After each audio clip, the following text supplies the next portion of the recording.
ఇక వారణాసిలో ప్రధానమంత్రి నరేంద్ర మోదీని సవాలు చేసే పొలిటికల్ సూపర్ స్టార్ల జాబితాను విపక్ష ఇండియా కూటమి పరిశీలిస్తోంది.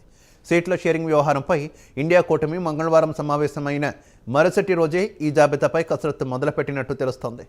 వారణాసి బీజేపీకి కంచుకోట. ఎందుకంటే 1991 నుంచి ప్రతి ఎన్నికల్లోనూ 2004లో మినహా బీజేపీ ఇక్కడ గెలుస్తూ వస్తుంది. 2014, 2019లో మోదీ ఈ నియోజకవర్గం నుంచి లోక్సభకు ఎన్నికయ్యారు.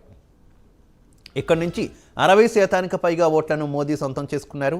1952 నుంచి ఓ దశాబ్దం పాటు వారణాసి కాంగ్రెస్ చేతిలోనే ఉన్నప్పటికీ ఆ తర్వాత గెలుపు దాదాపు ఎండమావే అయింది. ఈ నేపథ్యంలో ఈసారి మోదీపై గట్టి అభ్యర్థిని దింపడం ద్వారా టెంపుల్ టౌన్పై పట్టు సాధించాలని ఇండియా కూటమి భారీ వ్యూహ రచన చేస్తోంది.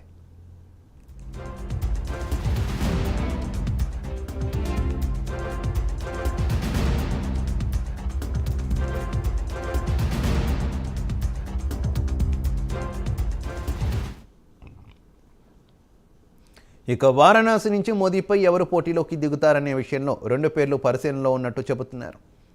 బీహార్ ముఖ్యమంత్రి, జనతాదళ్ చీఫ్ నితీష్ కుమార్, కాంగ్రెస్ ప్రధాన కార్యదర్శి ప్రియాంక గాంధీ వాద్రా పేర్లు తెరపైకి వచ్చాయి.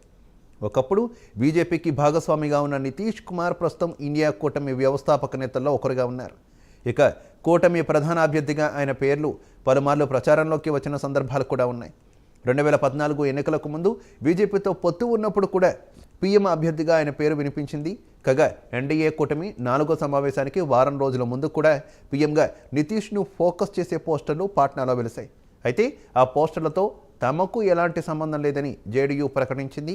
ఈ క్రమంలోనే అనూహ్యంగా పీఎం అభ్యర్థిగా కాంగ్రెస్ అధ్యక్షుడు మల్లికార్జున ఖర్గే పేరు ఇండియా కూటమి సమావేశంలో ప్రతిపాదనకు వచ్చింది. ఈ ప్రతిపాదనకు మొగ్గలోని ఖర్గే కొట్టివేశారు. ఎన్నికల్లో గెలుపు తర్వాతే ఈ విషయం గురించి ఆలోచిద్దామన్నారు. కూటమి సమావేశం పూర్తి కాగానే నితీష్ కుమార్ బీహార్లో ఆయన భాగస్వామ్య పార్టీ ఆర్జేడీ నేత లాలూ ప్రసాద్ యాదవ్ హుటాహుటిన అక్కడి నుంచి వెళ్ళిపోయారు.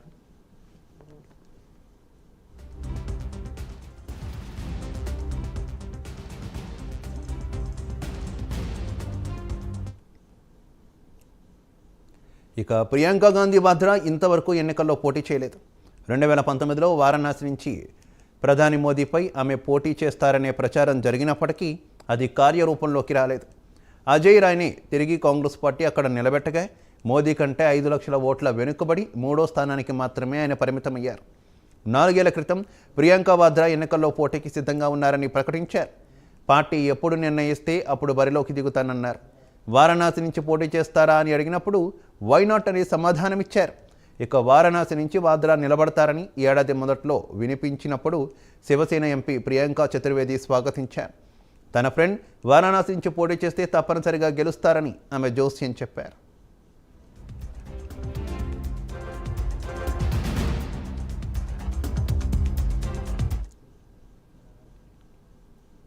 ఇక ఎన్డీఏ కూటమి 3వ ఆప్షన్ కూడా ఉందని చెబుతారు. ఆయన మరెవరూ కాదు, ఢిల్లీ ముఖ్యమంత్రి అరవింద్ కేజ్రీవాల్.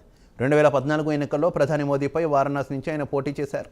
2 లక్షలకు పైగా ఓట్లతో 2వ స్థానానికి పరిమితమయ్యారు. 20% ఓట్లు మాత్రమే ఆయన ఖాతాలో పడ్డాయి. ఇండియా కూటమి సైతం ఇప్పుడు సామాన్య వ్యక్తిని ప్రధాని మోదీపై దింపితే కష్టమనే విషయం గ్రహించినట్టు చెబుతున్నారు.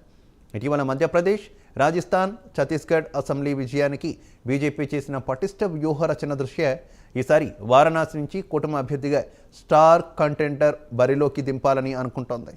ఇక 3 రాష్ట్రాల ఎన్నికలను మోదీ స్వయంగా భుజం మీద వేసుకోవడం, మోదీ ఫ్యాక్టర్ కూడా పార్టీకి కలిసి రావడాన్ని ఇండియా కూటమి సీరియస్గా పరిశీలిస్తోంది.